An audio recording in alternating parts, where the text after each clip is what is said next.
নমস্কার, বং ফুড ফিউশনের পক্ষ থেকে সবাইকে আরও একবার স্বাগত জানাই আমাদের চ্যানেলে। আজকে নিয়ে এসেছি একটা গ্রীষ্মকালের স্পেশাল আইটেম, কাঁচা আম এবং লঙ্কার আচার।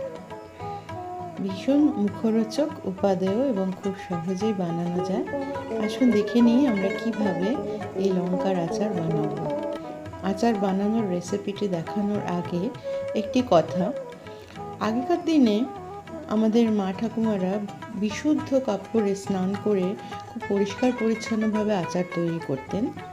এটার পিছনের কারণটা হচ্ছে যে আচার তৈরি করার পর যদি কোনো মতো ওর মধ্যে জল থেকে যায়, তাহলে সেই জলের জন্য কিন্তু আচারটা দীর্ঘদিন ধরে ভালো থাকে না, খুব তাড়াতাড়ি নষ্ট হয়ে যায়।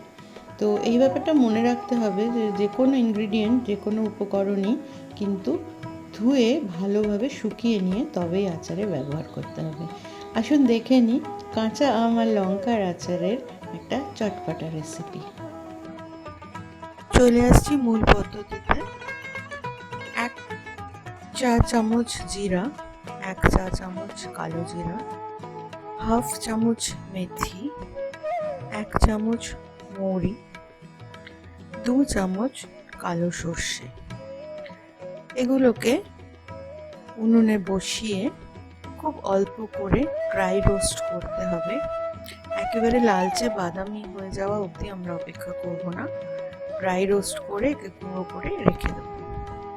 নিয়ে নিয়েছি 2টো বড় আম এবং তাকে ধুয়ে শুকনো করে তার খোসা ছাড়িয়ে ছোট ছোট টুকরো করে আমগুলোকে কেটে নিচ্ছি।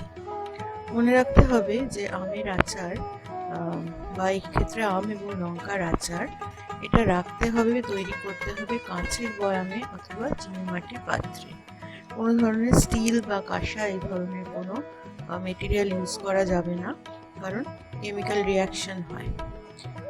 আমগুলো কেটে নেওয়ার পর কাঁচের বয়ামে এটাকেও অবশ্যই ধুয়ে একদম শুকনো করে নেওয়া, তার মধ্যে আমরা আমের টুকরোগুলো দিয়ে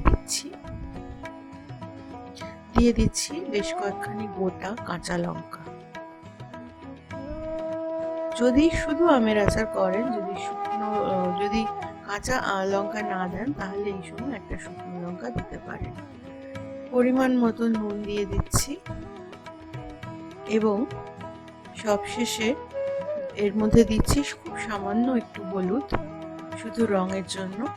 এবারে গুঁড়ো করে রাখা যে মশলাটা, ভাজা মশলাটা আমরা আন্দাজ মতন এর মধ্যে দিয়ে দিচ্ছি।